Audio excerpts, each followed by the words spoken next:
first, live, local. This is Fox 12 Now. Hello, everyone. Welcome to Fox 12 Now. I'm Greg Nibbler. Thank you very much for joining us. We are live streaming here from the Fox 12 Oregon newsroom, something we do every weekday starting at 1 o'clock, and we go throughout the afternoon. If there's breaking news during this time, I'll come to you with that as well. Right now, though, we are talking about Oregon State University and a pretty unique program that they have developed there from one of their, well, multiple, but from their departments. And I'm talking about utilizing artificial intelligence to determine the ripeness of avocados.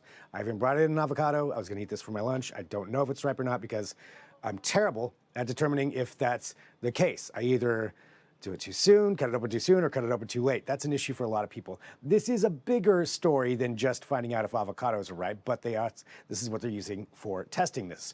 The bigger story is utilizing this kind of technology, AI, to determine if different kinds of produce are ripe. If you think about some of the bigger stories of that, of how that could help out farmers, help out grocery stores in a lot of different ways. It's a very big story of utilizing AI for this. So we're going to get into that. We're going to talk about all the different aspects of it with Luyao Ma from Oregon State University. She's one of the leads on this study. So let's jump into it right now.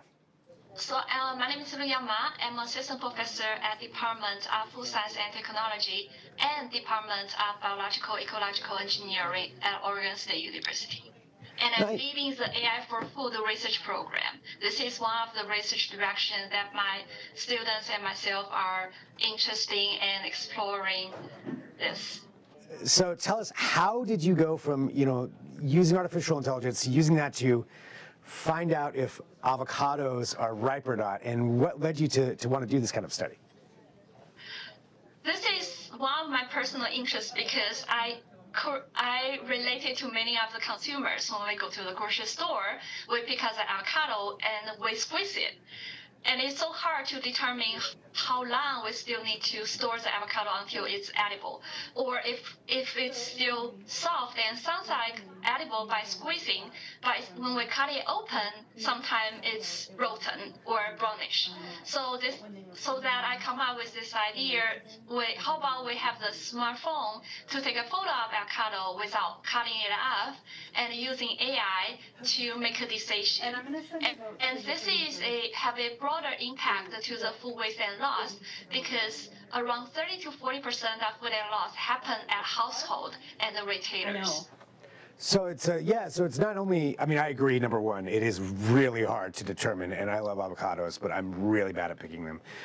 But it sounds like, there's a much bigger issue there then. So you're talking about that kind of waste when it comes to food production, and this is something that could maybe help out with that? Yeah.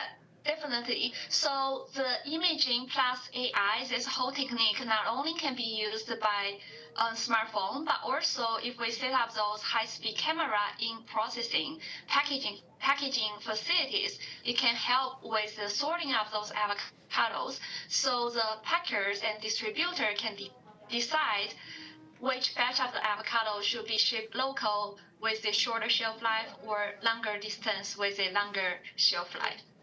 Wow, so that's something, so the distributors, this would help them save on their product from being wasted and actually determine shipping locations. So that's a pretty incredible use case. I want to get into that side a little bit more too. Before I do, I have a question for this. How did you train this AI to know what is a ripe avocado or not? What was the process like that?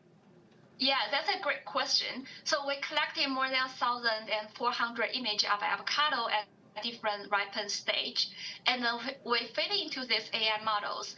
We label those images to tell the model this avocado is at certain firmness and certain ripeness, and there's an AI to do the calculation, and AI will produce their predictions, and we will let AI to compare the true values from their predictive values and tell the AI what's the difference. So they will narrate it one more time and many other times. It's just like how we teach the students to learn some new questions. There is always a learning errors, adjustment, and relearn. And how accurate did it end up being? Regarding the ripeness stage, the accuracy is about 91%. And we also did another AI model that can determine if there is internal rodent, and that one is about 84%. That's pretty incredible. So the AI currently is computer-based, but you're hoping that this would end up being smartphone-based? That's correct. So right now we run all the model on computer, which require a high-end GPU and high computational resources.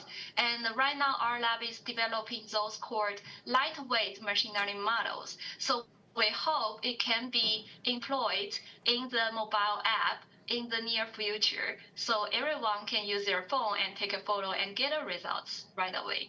I would absolutely love to have that and stop wasting so many avocados just on a personal level. But going back to something else that you mentioned there too, this is really tackling a bigger issue as well because from what I understand, there's a lot of food production or food waste overall when it comes globally. So how can this AI assist in reducing global food waste and reduction? Yeah. So this AI method can determine the remaining shelf life of the food because some of the food waste are due to the inaccurate prediction of the shelf life until it's too late to use them. So these AI models can give this data-driven solutions for the food industry, including from the farmers to packers, distributor, and the retailer.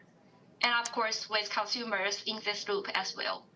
Yeah, so everybody's going to benefit from this. So what are the next steps with the AI? So you've got it on the computer-based for the high-end GPU. You're working toward getting it into a lighter version for smartphones. What kind of a timeline are we thinking on that? We are working on that, and we hope we can release the software to the public within a year. Nice, within a year. Well, on a personal level, have you utilized this in picking your own personal avocados? Not yet, because it's not available on my smartphone yet, but we are working very hard, and right now our software is still under development. Gotcha. Okay, but soon enough, this could be something that we can all use. Well, Luyao, anything else that you think is important for people to know just about this work that you're doing there? I would say this work can not only used for avocado, but for many other fruits as well, as long as they can change the color or texture during their storage condition. And we hope we can use these tools to help the consumers to reduce the waste and also to help us to educate, because sometimes we might make a wrong decision and discard the food that are still edible. So this is something that could be used for all kinds of different produce if it's trained for it. And do you see it even going beyond produce to something like meat or dairy as well? For some, I would not say it will universal for all the foods, but for some fruits that can change the color during the ripen, for example, bananas and pears, those fruits definitely have the high potential to be applied by using our AI technology. It's pretty amazing what you're building right there. Well, thank you so much, for having time to talk to us about this as well. Excited about this work. Like I said, great use of artificial intelligence for so many reasons on a personal level as well. But thank you, Luyao, for being here with us today on Fox 12 Now. I really appreciate it. My pleasure. Thank you. All right, so again, a huge thank you to Luyao, as I mentioned right there, at Oregon State University for talking about that. But yeah, you think about all the different use cases for artificial intelligence and looking at that for something like that for food production to get rid of some of that waste. I mean, that's a good utilization of that. It can help out a lot of people. All right, thanks for joining us. This is Fox 12 Now. We are live streaming here out of the Fox 12 Oregon newsroom, as I mentioned at the start of this interview, and we go throughout the afternoon. We cover a wide range of topics here on this show. So feel free to send us an email, fox12now@kptv.com. We also do breakdowns of some of our other news stories that you may see throughout the day on our other shows, so we can actually go a little bit longer for them. So if you see something like that, and you're like, hey, I saw this on Good Day Oregon, and I saw this on the new news, and I would like to learn more about it, let us know, because we might be able to bring the reporter over and just do a longer segment and talk about some of the things that maybe we couldn't get in on those other shows. So feel free to send me that email. But for now, we're going to sign off. We've got plenty more coming up, so I will talk to you soon. I'm Greg Nibbler. This is Fox 12 Now.